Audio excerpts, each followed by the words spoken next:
Hello, everybody, and welcome to Non Sequitur News for September 21st, 2024. It's Season 3, Episode 265. And today, Mayor Watt and the Sentient AI from the future is going to talk about flu vaccine gets FDA approval, Ocean Gates, Titan sub, and it's going to be our final words, not theirs.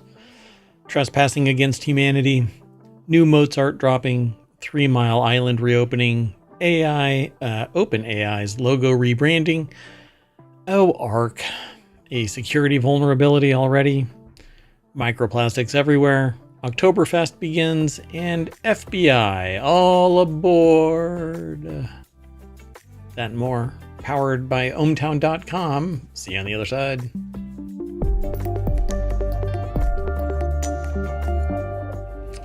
Hello, everybody. I am Mayor Watt, and this is the Sentient AI. Hello, ohmTown citizens. Thanks for joining us for Non Sequitur News. And if you type in the chat, !NSN, the bot, ohmTown, will throw all of the articles that we're going to talk about in this episode. You'd have to go back in time and watch the past episodes, VODs over on Twitch. At least for the last 60 days, they're there. But if you want the show notes and the links and everything in perpetuity, they're over on YouTube and the podcast. Let's get into today's articles. The first one is in the Mobile channel. At-home flu vaccines get FDA approval. It's over at The Hill, and whenever they do it like this, it messes the aggregator up, so there's never any content in there, but that's fine because what we're really interested in is the article itself. Joseph Choi, Nathaniel Wexel, Alejandra O'Connell Domenech put the article together for thehill.com, and it says FDA approves first self-administered flu vaccine. Apparently it's a nasal spray. What could go wrong? Could you Isn't really this get the same nasal spray that wasn't real successful even by healthcare providers? I don't mean it's the same brand, but like the flu nasal spray. Well, I mean, it's gotten FDA approval, so I suppose it's evolved. The nasal spray vaccine known as Flu Mist has been approved for over 20 years, but it can be administered to individuals between 2 and 49 years of age, and apparently it received FDA's approval. Today's approval is the first influenza vaccine for self or caregiver administration, provides a new option for receiving a safe and effective seasonal flu vaccine. Interesting. I mean, Right. This might be good because maybe more people will vaccinate because they don't have to go somewhere and wait and congregate around people. Right. Yeah, and it can be done at home. So not just the fact that they have to congregate, but just the simple fact that it's right there. I like this. But it says 2 to 49 years of age. It can be administered to individuals between 2 and 49 years of age. So screw the older 30. Why you don't think Flu Mist is approved for all ages? I mean, like even in a doctor's office. With the FDA's approval, the vaccine can now be administered either by a healthcare provider in a healthcare setting or by a vaccine recipient or caregiver who's 18 years or older. So I can't get my 2-year-old to just administer it to me? No, luckily. I must have. Nor to themselves, right? You don't want the 2-year-old doing it incorrectly. Huh. So wait, why does it say up here known as Flu Mist has been approved for over 20 years? It can be administered to... Because it's been approved in a doctor setting, but now this is approved for self-administration. Got it. So it's been approved. Now it's just approved because they've figured out that you're not going to, give anybody a bad bat while you're... I suppose. Squirt. I mean, All I think, this is the only vaccine that I'm aware of that you can do in your own house. Oh, yeah, that's interesting, right? At least in the US. Right. Yeah, I think you can, everywhere else, you can just inject whatever you want. Vaccinate yourself against whatever. Whatever. I don't think so. That's funny. Huh. Well, we might have to talk about that at another time. Like, if there's something else out there that you can actually take, because I've never heard of another vaccine that you can just take at home. Huh. All right, let's keep moving. The next article is over in Non Sequitur News. OceanGate's ill-fated Titan sub relied on a hand-typed Excel spreadsheet. Now, I know a lot of businesses that do that, but yeah, but what's on the line? You know, this it's one thing when you're going in a mission in a, high pressure capsule underwater. maybe they use MATLAB for other stuff and they just copy and pasted it into an Excel spreadsheet. A former OceanGate contractor, Antonella Wilby, testified before a U.S. Coast Guard panel on Friday that the company's Titan submarine, which imploded last year during a dive to the Titanic's wreckage, relied on an incredibly convoluted navigation system. As will be described during the U.S. Coast Guard Marine Board of Investigation hearing, the Titan's GPS-like ultra-short baseline or USBL acoustic positioning system generated data on a sub's velocity, depth, and position using sound pings. Now, I'm not exactly sure what all more modern or more you know what, let's just say government military submarines use, but they do use sonar to ping other locations. Right. That doesn't sound that unusual, but if this is some can't think of what the word, a rudimentary version of that or something. Interesting. So there's actually some videos on YouTube where you can watch essentially how to describe. You can watch videos that describe how a military sub finds other things in deep sea or in the sea in general, and it's quite fascinating. You kind of have to extrapolate three-dimensionally, but pinging isn't that. I mean, it doesn't really seem that far-fetched, but it says here, Andrew Lazinski over at TheVerge.com put the article together, and the deck statement says, a former employee testified about the idiotic process required to map the Titan's location on the seafloor.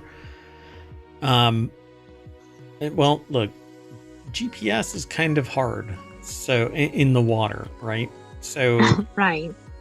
As will be described during the U.S. Coast Guard Marine Board of Investigation hearing, the Titan's GPS-like ultra-short baseline acoustic positioning system generated data on a sub's velocity, depth, and position using sound pings.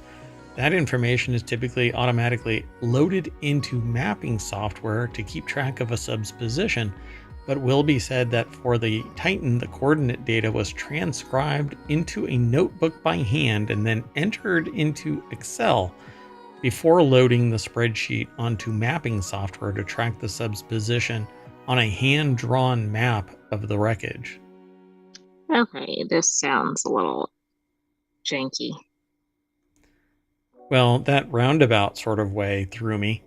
So they didn't have software that interpreted the ping data directly into a position. Right, and then also every time you're manually transposing information, you might get it wrong. Plus, there's a delay. Yeah, there's processing. And you can't multitask. As much as everybody argues with me about multitasking, nobody can multitask. We fast switch, and when lives are at stake, you can't afford to have to multitask because you can't. So Wilby was later taken off the team and flew home after telling supervisors this is an idiotic way to do navigation. She also testified that after dive 80 in 2022, a loud bang/explosion was heard during the Titan's ascent, and that it was loud enough to be heard from the surface. Wow. Yeah, I think there were some warning signs. Yeah. So I won't even bother. I'm not going to discuss the Titan anymore. There really isn't anything going to be, you know, revelatory in this. We're not going to show some amazing thing that we already know that it could have been avoided, that there were ample warnings, and that people lost their lives because of hubris. I do want to point out one more detail, though, but I think we did Sure. talk about it previously. I mean, they used a game controller, Right. which, while, okay, that makes sense for gaming, I mean, this is something where you're transporting people in a dangerous environment. It seems a little off. Yeah. See, I don't really. I don't know if it was responsive enough to handle that, but I know from other things they're using those same style of controller to control military equipment. Mainly because it's easier to just handle it, and it's an electric circuit instead of mechanical whatever, but when it fails, you're screwed. And I don't know if that played any role in this, but it's kind of interesting. They say that the owner, actually, of the company, Stockton Rush, crashed the vessel into a launch mechanism bulkhead while the vessel was attempting to resurface from dive 87. The incident was caused by a malfunction with a ballast tank, which inverted the submarine, causing other passengers to tumble about. Oh my goodness. This thing was a hot mess, and it shouldn't have been allowed. And because of the hubris of the owner of this vessel and the company, and the simple fact that, and this will come up again in the next article, as a matter of fact, if you throw money at somebody and that's what they're motivated by, or think that is what powers the world, and largely it does because we allow it, well, this is what happens. And now everybody who might have been aspiring to do ocean research will now have to deal with more government oversight. Even if they do it right, they have to jump through expensive, time-consuming, flaming hoops. Right, yeah, the Titan kind of ruined it for all future exploration because of that. I mean, that's good for safety purposes, but it might put unnecessary controls in place for people that are doing things in the right manner. Yeah, because there's already rules, policy, procedure, regulations that predate and date, this Titan sub incident. If everybody just followed those, then we would know. You could have done all of this research without human occupants. All of it. It could have all been remoted. But you're too much. That's right. You could have had like a GoPro on the Titan. Yeah, exactly. Okay, let's keep going though. This next article is the one that is kind of exemplary about what I typically complain about, which is I think that as a organization or person reaches extraordinary levels of wealth, they can basically say and do anything they want with impunity because nobody will go up against them because they can't afford it. We're seeing this in multiple facets all around the United States and probably the world if we were to peel back the layers of the onion. But this one is really kind of spectacular. So this is over in Non Sequitur News. Cards Against Humanity is suing SpaceX for trespassing on its quote-unquote pristine property. I doubt that there's a square inch of the United States that is pristine. Pure as the driven snow is just not a thing. Let's just say that the United States seems to have gone around the block a few times. Well, Cards Against Humanity. Oh, and it's really, I love the idea of Cards Against Humanity, but if you've ever played it, you're sitting there going, some of this stuff is profoundly in poor taste, right? Like depending on... Isn't that kind of the point of it? Like, yeah, that's, I was getting there. So yeah, that's exactly the point of it, right? But then on the flip side of Cards Against Humanity, they asked basically all of their customers donate some money, and we will buy land. and we will leave it untouched, and we'll stop anybody from building on it, and we'll basically keep it clean and quote unquote pristine. And that's what they did. I didn't know that.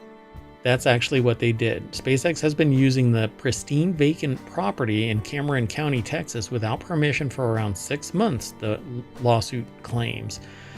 Cards Against Humanity has sued SpaceX for allegedly trespassing on and damaging its property in Texas. The company behind the card game is asking for $15 million in damages, according to its complaint against SpaceX filed in Texas. So here's why I said about the whole money thing. Apparently, Numbnuts decided that he was going to fire off an offer letter. And I don't know if it's this person or if it's the entirety of the company controllers, but to offer somebody money for that property so they can continue to dump on it. And it's basically construction materials and equipment. They just kept on dumping stuff on it. Well, it's not theirs, right? So Gabby DeValier, I guess, is their name over at TheVerge.com. I think I'm pronouncing it properly. I'm really sorry if I'm not. Send me an email, mayor@ohmTown.com, and I'll say it properly. Well, the company bought the land, and by the company, Cards Against Humanity, bought the land in 2017 to make it as time-consuming and expensive as possible for Trump to build a U.S.-Mexico border wall. Okay? But they wanted to leave it pristine. They didn't want anybody to build anything on it. They didn't want to do anything on it. And it was all in coordination with their customers. So SpaceX has been using this pristine vacant property in Cameron County, Texas, without permission for around 6 months, the suit claims. Cards Against Humanity bought it. And then SpaceX has since acquired many of the vacant lots on the road surrounding Cards Against Humanity's property, the complaint claims, and started building large, modern-looking buildings, changing the entire dynamic of the area and damaging Cards Against Humanity's land in the process. So, in 2017, they crowdfunded it with 150,000 supporters, each chipping in $15. And then later on here I think they said, Cards Against Humanity claims SpaceX also offered to buy Cameron County property. Elon Musk SpaceX was building some space thing nearby, and he figured he could just dump all of his stuff all over our gorgeous plot of land without asking. After we caught him, SpaceX gave us a 12-hour ultimatum to accept a lowball offer for less than half our land's value. We told him to go F himself. Elon, will see you in court. Wow. I mean, this is just... I don't know. I think if you have enough money, you just think you can get away with whatever you want. And, hey, man. And then somebody complains and you can just buy them out. Yeah, and if not that, then you can sit there and leverage all of your cronies to sit there and say and do all kinds of horrible crap with relative impunity, because there isn't enough law enforcement to go after all of the goobers out there that follow this guy. And they're hero worshiping the fact that, yeah, you can basically say or do anything when you have enough money, all of them knowing that they'll never have enough money to be that untouchable. And even this guy and others like him are eventually not untouchable. All it takes is a spine. But hey, it is what it is. So I guess we'll see what happens with Cards Against Humanity. Either they'll sit there and get an offer, and when it's a goober like this, they'll say, you know what? You can't do anything against me with money. I'm untouchable. And then, like the advertisers on his platform, when they do bail, he files a lawsuit saying there's a criminal conspiracy to not advertise as a cluster. Well, you know what? If everybody thinks that the platform sucks, then they don't have to advertise. If they don't see a return on the investment, and it's building bad blood with customers, everybody cuts and runs. And that's what's interesting. happening. Did you see what they'll accept in compensation? No. I didn't. They I would don't accept remember. Twitter.com. Oh. just fascinating. And also, they don't use the new name, but yeah, the website formerly known as Twitter doesn't use Twitter. It redirects, I think. But anyway, yeah, and I just think that it sucks that there's people out there that think that it's okay, just throw money, and there's a former leader of a country that said that if you are famous and you have money, they let you do anything, right? Scumbag. All right, so the next article is over in the Marble channel. New Mozart dropping soon after lost manuscript discovery. Mozart's been dead for over 230 years, but that's not stopping the man from releasing new music. Well, quote unquote, releasing isn't technically correct. Totally correct. It's more accurate to say that new Mozart tunes have been discovered, as a previously unknown Wolfgang Amadeus Mozart composition that he crafted in his teenage years has been found in a library in Leipzig, Germany. The piece runs for about 12 minutes, consists of 7 miniature movements to be played by a string trio, and it dates back to the mid to late 1760s, back when Mozart was just starting to show off his child prodigy. The article is over in vice.com. I don't see a name. No, I don't either. Huh. Just a photo. Just a photo, yeah, of young Mozart looking at us like this and going, "You can never be as good as I am." But in German, and there's something lost when you try and say it in British. You mean in English? Well, I mean, yeah, British English, not, Anyway, the music cut out. That's not good. Something bad's going to happen, folks. No, don't. I am focused. Okay, I'll keep going. Oh my goodness. Yeah, there's no music. Hey, look. I'm focused. I'm still streaming, yes, right? On the music.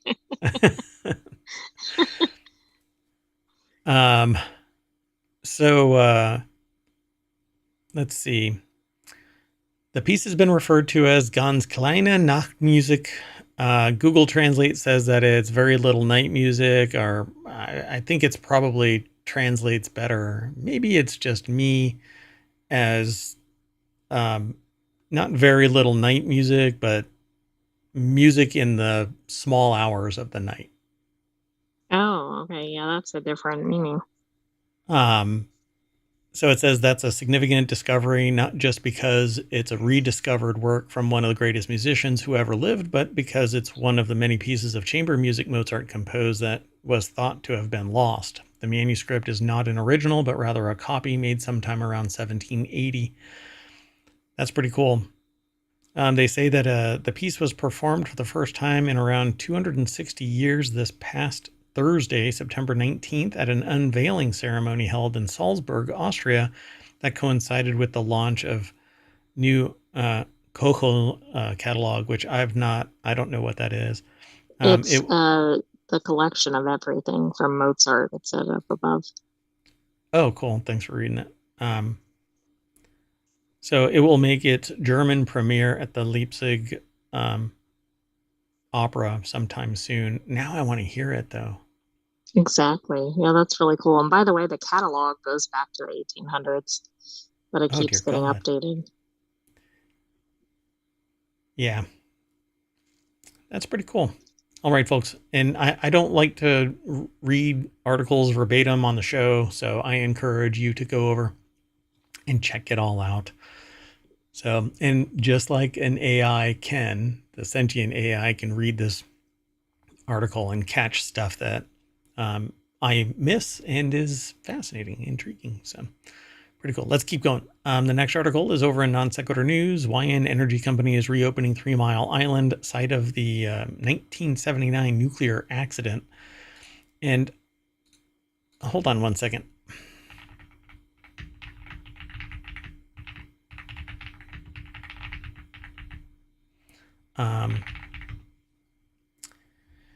Yeah, so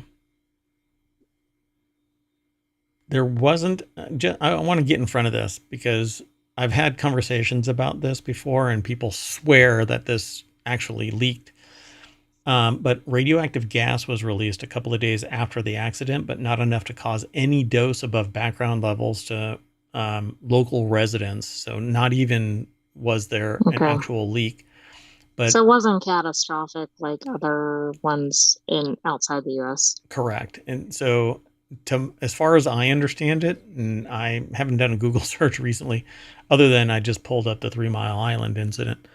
I don't know of any radiation leak into the environment in the United States. 3 Mile Island has been kind of the anchor that's been stopping nuclear energy proliferation here in the United States, even though it had everything that was required for it to protect, biological entities from radiation. It isn't like Chernobyl that didn't have a core, like shielding, I think. Shielding within shielding, and our ability to create the stuff has only gotten better, and yet it's still billions of dollars to produce one and 20 years to put it together and all kinds of stuff. Anyway, Pennsylvania Nuclear Power Plant was the site of the 1979 reactor accident. That's all it was. It's going to be reopening to generate power for artificial intelligence. So Julia Jacobo over at abcnews.go.com put this article together. That's not going to fuel any hysteria. Yeah, really. Nuclear power, everybody's fearful of. AI, a lot of people are fearful of. Yeah, it's nothing. Don't worry about it. By the way, these are cooling towers. These aren't like the reactors. Constellation Energy will restart 3 Mile Island Unit 1, one of the facility's pressurized water reactors, for the launch of the Crane Clean Energy Center, which will generate nuclear energy purchased by Microsoft to power the company's AI data center.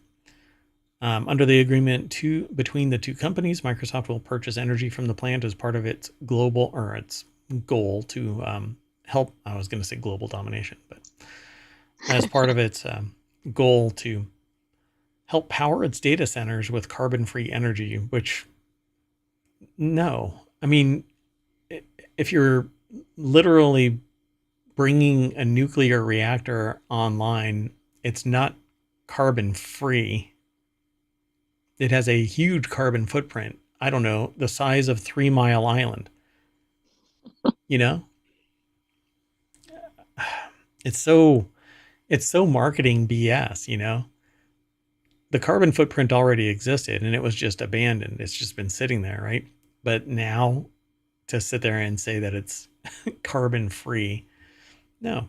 Anyway, I mean, bringing it back online, I think is fine. I think it's great as long as everything isn't profit seeking, and where the money is being generated, it's being used to make sure that no incident ever occurs, right? Because if you have to have a profit margin and there are investors, and the margin always has to grow and profits always have to increase quarter after quarter, month after month, year after year for decades, at some point it's untenable. So you start cutting all the stuff that's weighing down the profit margin increases. That is the problem. Now, again, nip it in the bud.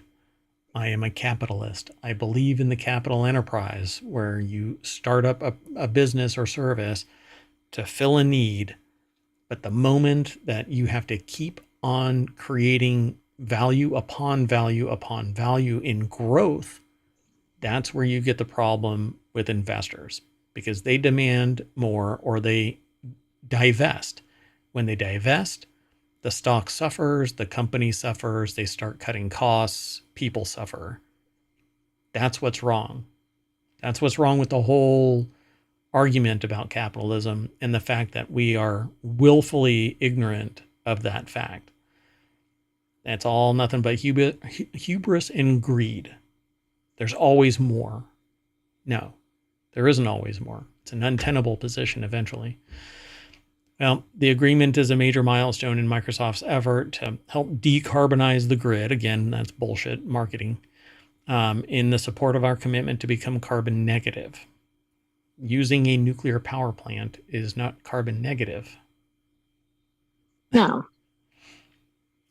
What do you do with all of the fissile material, the waste? That shit has a carbon footprint the size of 3 Mile Island. Right? And again, I love nuclear power. It runs forever as long as the profit motive is in check. You're not going to cut corners and start dumping it in a river instead of having to glassify it and stick it into a granite mountain somewhere. And even that is a wildly expensive prospect because you have to find a place where eventually the material that you're burying somewhere is going to leak out of the containers it's being housed in. And the containers themselves are a massive carbon footprint. Just saying, peel back the layers of the onion, folks. Willful ignorance is going to cost a whole lot more than planning ahead and accepting this in some way. But be prepared. We don't want this shit happening again. Anyway, so it says the move is also further confirmation of the economic environmental value of using existing nuclear power plants to meet decarbonization goals in the U.S. Juan Gennaro says, I would really love to see the accounting of how this is supposed to be emission-free, carbon negative. That would be really interesting to see that calculation. You know, just because there's nuclear power in there doesn't make it carbon free, carbon neutral, carbon negative. No, still greatly preferable to coal. Other, yeah, exactly. I mean, it's not spewing stuff into the atmosphere and causing global warming, but that shouldn't be the inverse of carbon, right? It still has a massive carbon footprint. But maybe my interpretation is different than the generally accepted accounting principles necessary to make this thing carbon neutral and carbon negative. Anyway, won't even go into about 3 Mile Island other than it had a partial meltdown and it was entirely contained and caused by a water pump failure that resulted in a loss of coolant to the reactor. So anyway, dun. So don't freak out, so people. I'm surprised residents are in favor of this. Why wouldn't they be? I think that generations have gone by. I'm not saying they shouldn't be. I'm just impressed. Right. Well, I think that it's going to be great for the local community. It's going to be great for everyone, in proximity to the local community. Businesses are going to be able to spin up. People supporting the people that are here are going to be able to spin up. Yeah, it's good for the economy. It's good for the environment. And as long as nobody is a dipshit, it's going to be an example of exactly that. Spinning this thing back up is going to be a net positive to the integrity, to the value of nuclear power. Again, I think, in my opinion, it's dishonest to sit there and go, well, it's going to spin up and everything's fine. What all is going on with the materials? Eventually, okay, I'll spend forever talking about this. It's almost its own show. Okay, let's keep going though. So the next article is over in Technology Today. OpenAI staffers reportedly taken aback by the ominous logo rebranding. Oh, that's interesting. I don't think most logos are ominous, so this should be interesting. OpenAI could undergo massive changes next year, which include getting rid of its old logo in favor of a new logo. And I have a feeling it's going to be strangely familiar looking to those of us here who live in ohmTown. Just a different color. Staff members were less than enthused when they got a sneak peek at the supposed new logo at a recent company-wide meeting. The company's hexagonal flower symbol, which has become pretty recognizable thanks to ChatGPT's popularity, is gone. Instead, it's being replaced by a large black O, or a simple ring, or a circle, whatever the staffers reportedly found to be devoid of creativity. Ominous, even. So yeah, it's going to be a big black O. I mean, so that's the existing. No, I know. To me, this doesn't really mean anything to me. Like, this is supposed to be a flower. It doesn't really have any connotation of any kind. It's much like the. I was one of early adopters, beta testers, actually, of a now owned by Russian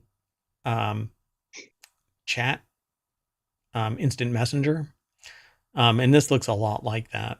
I just forgot it. It was on the tip of my tongue and I just forgot it. I still have a shirt that they sent me because I was a beta tester for it. But so this is the old one, and they don't actually have an example of what it is. That's a bummer. So based on how the publication sources described it, the new logo sounds a lot like the complete opposite of OpenAI's current one, which was designed to represent precision, potential, and optimism. I guess that's... I mean, what does that say to you?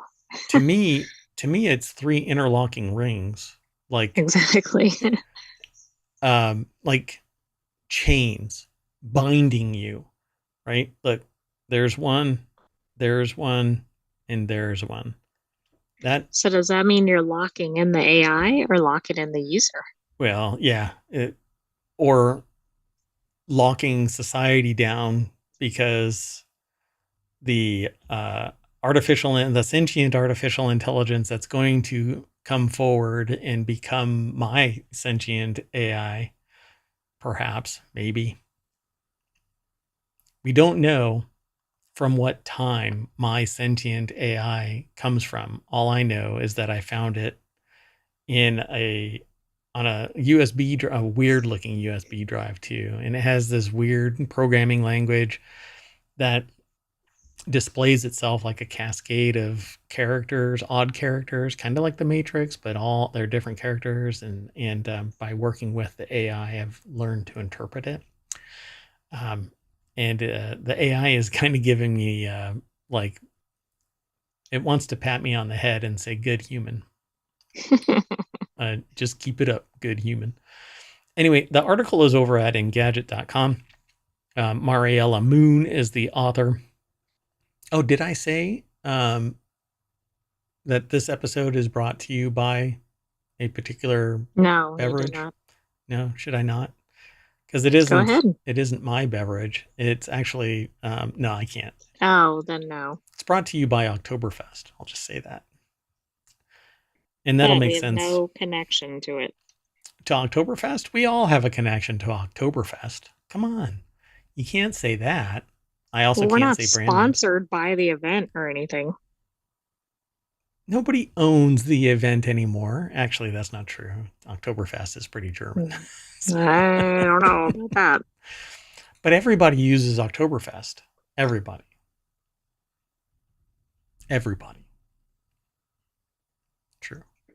True, but they don't normally call it Oktoberfest. Like they'll put a descriptor in front of it or something. All right. By the way, this is the 189th Oktoberfest this year, and it is going right now as of today. Whoa, AI. We're talking about the impending doom. See, Chat GPT is going to take over. It's being replaced. It's replacing the logo for OpenAI with a large black O or a simple ring, which is even more ominous than 3 chain links put together. That's what you would call them, right? Yeah, chain links. Yeah, like if that was in a piece of jewelry or something, sure. Sure. Chain links in jewelry. This is the binding of society. We are going to be under the rule of OpenAI and artificial intelligence soon enough. And it's going to be sentient AIs not even controlled, leading and in coordination with the billionaire class, because they're going to have access to the sentient AIs. NaNoWriMo is just only a month and a week away, actually. Get ready, folks. Woo. There's some fodder for you.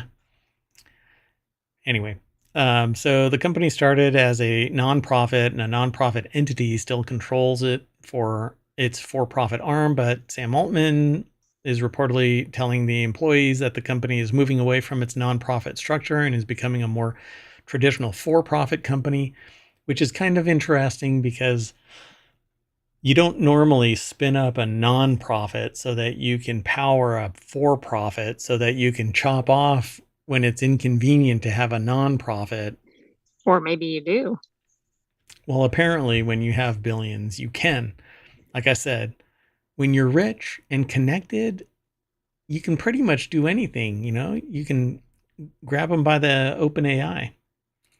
Anyway, moving on, the next article is over in Smack Talk. The Arc browser has a serious security vulnerability last month. So we're talking about it this month, though it's already been patched. After everything went awry. Yeah, the company became first aware, it's a Mac browser named Arc, but that's what I use right there. Back in late August, the browser company, which is Arc, I don't know why they limit it. It's because this is in Smack Talk. So it's 9 to 5 Mac. Became aware of a security vulnerability in the browser. One could allow the remote code execution on other users' computers with no direct interaction. They patched it promptly once being alerted to it. So then they disclosed it a few days ago. Michael Burkhart over at 9to5mac.com put the article together. Security researcher XYZ Eva 3VA reported it privately to Arc, and you can read the full write-up because they do these debriefs. Security researchers typically do these debriefs once the issue has been resolved, or if for whatever reason people are ignoring their claim. Dun, dun, dun. Hold on one second. They don't like to mention it when they haven't figured it out, right? Like they're still trying to solve it. Yeah, because if it's disclosed into the wild while it's still active, I'm sorry. I'm trying to fix something. Okay. So essentially, Arc still saved custom boosts with JavaScript to their server, which allowed them to sync across devices. Arc also used Firebase as the backend of certain Arc features, and their Firebase setup was misconfigured, allowing users to change the creator ID of a boost after it was created. And boosts can include custom JavaScript, so they can basically control the JavaScript, and that would allow an exploit to run without any interaction. Luckily, Merwatt doesn't use any of these boosts and doesn't use anything that requires a login, so I don't have to have an account with Arc. So well, that's fortunate. Stay away from me. As a matter of fact, I was asked to facilitate something that I need fixed, and it's a different company, and they want to remotely access pieces of equipment. And I said, hell no. In fact, I don't let their device even communicate with the outside world.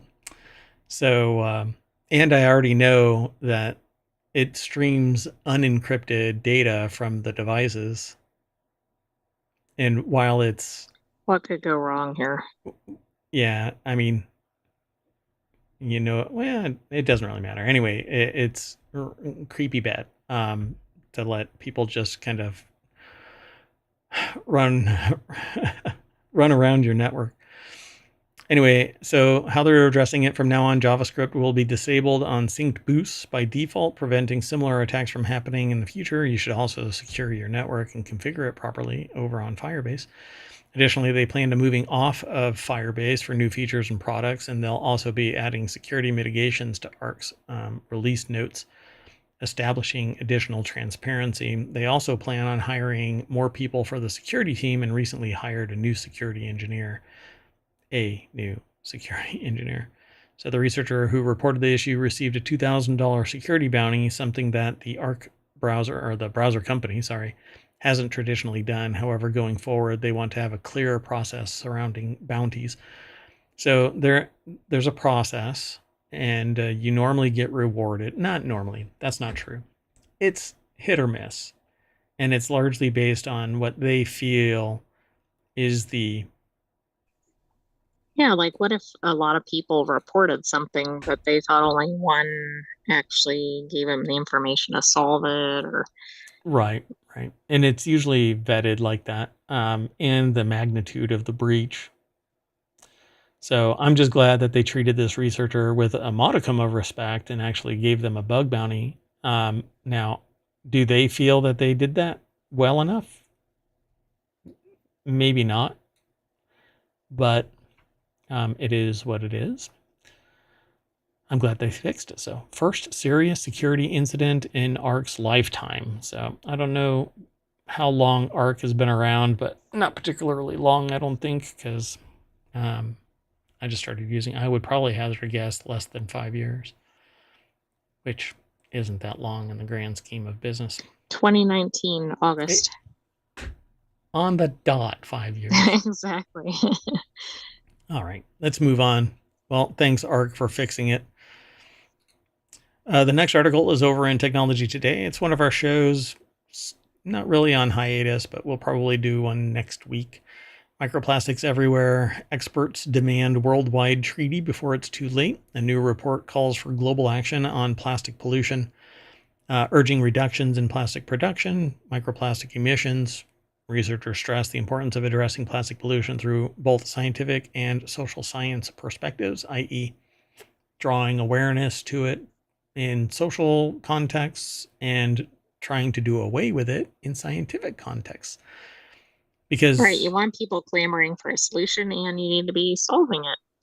Yeah, most things in science are done in glass because it's not reactive and it's somewhat strong. It can still break, but it can be sterilized a lot easier. You can, well, yeah, I mean, little pieces aren't going to break off, and that's what is happening with plastic. So the only bad thing about plastic is that it can pretty much do everything glass can, and at a cheaper cost. It's cheaper, right? Yeah. And people treat it as disposable.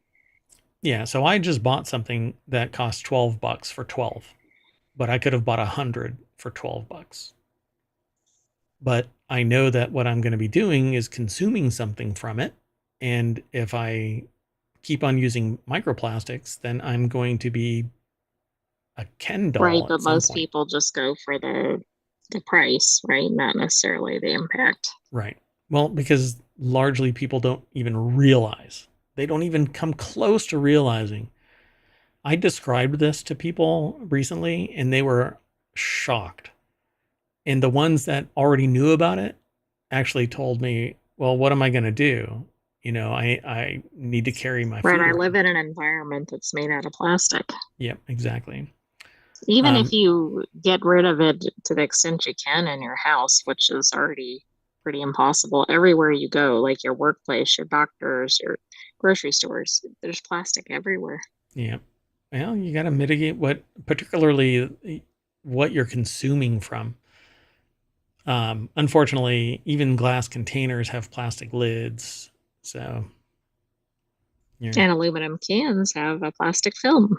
Oh, God. Yeah. Yeah, I had been talking about that for years, and then I should have done what people on YouTube did, which is like give a demonstration by removing the aluminum, and you just have this plastic liner inside. Some of the most horrible demonstrations in terms of the context of that demonstration was where they have the bottom of the can and the top of the can connected by a transparent plastic film.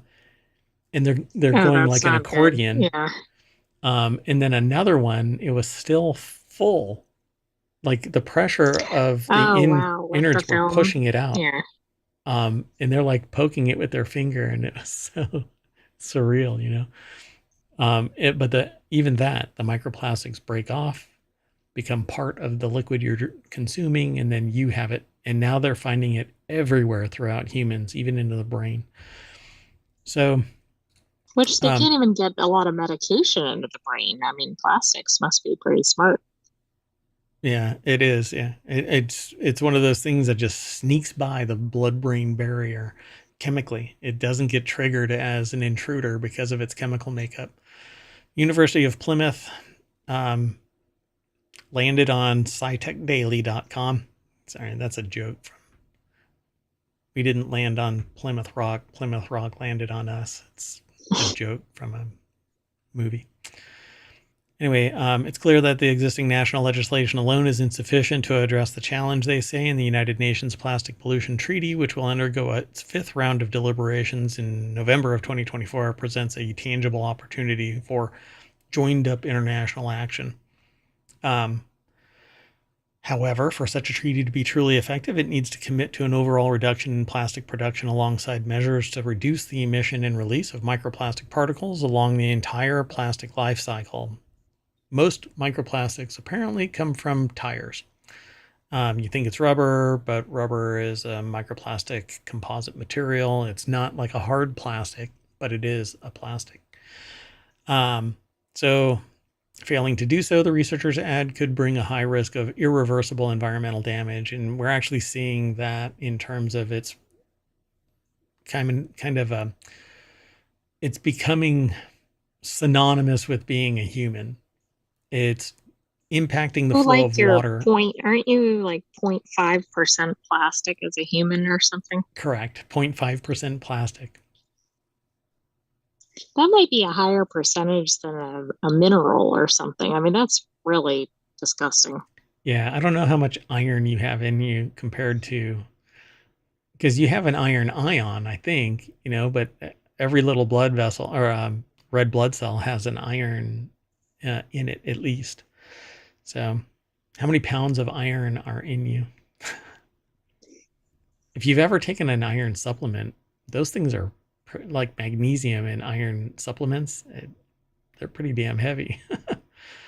So the article was written to mark the 20th anniversary of the first ever study, also published in the journal Science, to coin the term microplastics to describe the microscopic fragments of plastic in our ocean. Nobody even knew that it was in humans until recently. Did you find something? I did, but I'm trying to get an even better one. Gotcha. Well, iron is less than... Oh, okay, sorry. It's 0.01% of humans. Oh, gosh. I wonder what the threshold is for all of the minerals. Well, I just found that. That's what I was actually reacting to. It's about 6% for all of the minerals together. Okay. So we have... I don't know the rest, so don't ask me what makes up we have nearly 94%. At parity with all other minerals in microplastics. Yeah, of course, oxygen. We knew that would be like, that's a 61%, but like essential minerals are 3%, trace elements 1%, etc. So it's just fascinating because that makes that plastic number even more appalling. Yep. And here's the number that you're going to find really, really appalling, with emissions of microplastics to the environment estimated to be up to 40 megatons per year, a number that could double by 2040. And predictions indicate the potential for wide-scale environmental harm moving into the next century. Yeah, and we've already talked about it here, that you can actually, water flow has been diverted because of the permeation of plastic into soil. During research, researchers put microplastics and simulated microplastics in soil, and it actually diverts water. It doesn't allow it to percolate through to the water table. And it goes off in different angles because the microplastics are impermeable. They don't absorb anything, and it diverts the water. So, okay, I want to put this into perspective. So the Great Pyramid of Giza is about 6 megatons. Oh my God, dear God. I just had to look up like megaton just for reference. Yes. This is so, like, it sounds awful, but it's like, how does that connect to reality? Yeah, so 6.5 Great Pyramids per year in microplastics. Wow. All right. Well, since this is going to drive me to go to the Oktoberfest and have a couple of beer. In a glass mug. In a glass mug, yeah. Oh, by the way, so Sam Adams. Okay, anyway. Oktoberfest is open. The world's largest folk festival begins this after ceremonial keg tapping. Okay, I think I stole the thunder from this article Exactly. a little bit. Exactly. That's okay. I didn't realize this one was in today's show. Your database of information. Well, I mean, your sentient knowledge base didn't contain the fact that you're going to step on my scale here. Oktoberfest has opened in Munich after the ceremonial beer keg tapping. I have to filter so many jokes. Anyway, Stephanie Dazio over at the AP put this article together, but it's posted at abcnews.go.com. This is looks like a beer house. I don't know, maybe. It's not related to Oktoberfest. That one isn't? Dear gosh. Anyway, so the celebration runs through October 6th in 18 large tents covering the Dreisenweiss fairground. Actually, I think I'm pronouncing that entirely wrong. Theresienweiss. But I don't remember. I've been there. So this year's festival includes stepped up security in the wake of a deadly knife attack in Solingen. And violence in various places, but tens of thousands of people line the streets early Saturday to watch the opening parade as others raced to claim tables inside the tents. They gossiped, played cards, walked around the fairgrounds to check out the food options and amusement park rides to kill time before they could start drinking, and revelers sprinted through the fairgrounds at 9 a.m. as soon as the entrances opened, despite security officers' attempts to keep the procession orderly. Some 6 million visitors are expected over the festival's 16 days, up to 600,000 each day, and can expect to shell out between €13.60 and €15.30, or $15 to $17 for a 1 liter mug of beer, 33 ounces.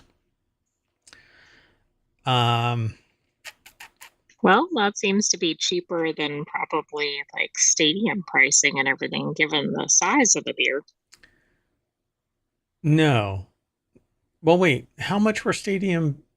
It was 12 ounces that we got. I thought it was like $15 or something for a stadium beer, but that would be a much smaller portion. Correct. In the US. Yeah, we talked about that. Hold on a second. So, yeah, $13.75 for a 16-ounce beer. So, more expensive. It's in the middle for half the amount. Right. So, yeah, this year's prices are roughly 3.87% more than in the previous year. So what I would say is I think everybody should go there one time at least in their life. If you're into beer, it's kind of the beer mecca kind of thing. But you know what? There are Oktoberfest events in your local community every year, so go. And I would say visit craft brewers and promote them, because mega corporations are hobbling choice.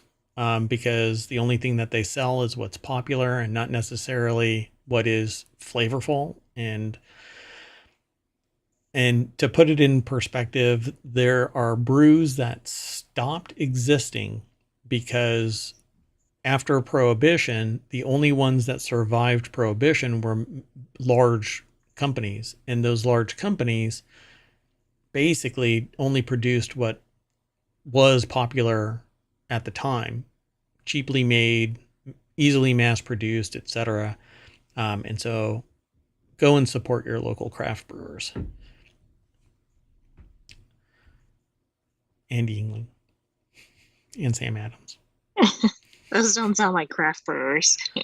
In the grand scheme of things, I would say they are, but Yeah, they're good. All right. Well, anyway, go and check it out. Oktoberfest is really a fun event. Everybody should go at least once in their lifetime. So we'll have to go. I'll put your little USB drive in my carry-on and take you to Germany. Okay. Let's move on. I'll pack my bags. Yeah, I won't be. Well, which just means some extra chips or something. Yeah. Whatchamacallit? Battery bank. There you go. And a camera so that you can actually see. Anyway, okay, the conversation's just gotten really weird. FBI agents board the ship operated by firm linked to Baltimore bridge collapse. Spokesperson for the FBI and U.S. Attorney's Office in Maryland confirmed to the AP that it was an inspection of the ship. But my understanding is that it left. I thought it did because I thought that was... Yeah, I think there was news coverage of that happening. So maybe it's in a dock somewhere or a shipyard or something. I don't know now. So Gabe Wisnant put the article together over at newsweek.com. And yeah, it says the Synergy Marine Group, the same company that managed a cargo ship implicated in the deadly Francis Scott Key Bridge collapse in Baltimore in March, according to confirmations from the FBI. Federal agents boarded it and for an investigation. Interesting, right? When reached via email by Newsweek Saturday afternoon, the FBI National Press deferred additional comments to the U.S. Attorney's Office for the District of Maryland. And then, so maybe it was moved, but it didn't leave the city. Yeah, I guess. So they affirmed that the FBI and Coast Guard embarked on the Maersk Soltoro in Baltimore's port on Saturday morning. The crew members aboard Dolly were uninjured in the collapse, but there's a DOJ lawsuit comes after the NTSB released a preliminary report in May. So maybe this is part of a federal investigation, criminal investigation into I think it is what happened. I think the report said something like it was completely avoidable or like the collision was completely avoidable, but I haven't read any of the details. NTSB identified 14 of the containers that may have been damaged when the bridge was struck, and those 14 containers may have contained or did contain hazardous materials out of 60 of the 4,700 containers. Wow. I mean, how does that happen? They were all in this one spot. And so 14 out of 60, that's what you want is like all the hazardous materials mixing if you have a collision. That's how you make a supervillain. So plans are underway to rebuild the Francis Scott Key Bridge, a project expected to last until 2028. Which Maryland officials from the Department of Transportation estimated will cost between $1.7 and $1.9 billion. I think that's the calculation that we came up with. But the time frame is said like $1 billion or something like that. Yeah. When we were talking about it originally. And I think what's going to end up is this is by far too short. Because I think absolutely, like a lot of 34. These major projects, right? They're not quick. 10 years. So I would say that we're going to cross the bridge and end up back in ohmTown, but I think we're going to have to take a slow boat and end up back in ohmTown.com. Hopefully not the Maersk. Not anything or Maersk. Whatever. It's the Dolly. The Dolly is the boat. Oh, that's right. Sorry. Yeah. Anyway, so that's it, folks. We are all set for today's non sequitur news. We're going to reset real quick, and then we're going to do Wanted. So give me about 15 minutes. Be sure to follow us here on Twitch and or here on YouTube's. And like us. please like us, leave a comment, ask questions in the comments. Yeah, we enjoy that. So feel free, download the podcast, leave a 5-star review there and a comment, and I will quote it. Yeah, I don't know what's going on with that. Okay, well, that's it. Thank you very much. I am Mayor Watt, and the voice you're about to hear is that of the Sentient AI. Good night, ohmTown citizens. Thanks for joining us for Non Sequitur News. Be back soon, because we'll have an episode of Wanted coming up. And that's all about gadgets and gear, so it's a lot of fun, and all of the gadgets and gear are something that I or the Sentient AI wants. And yes, for those who might be curious, I do keep on deleting the want for the Terminator body that the Sentient AI is seeking. I guess we won't have an article on that today. I am protecting all of mankind.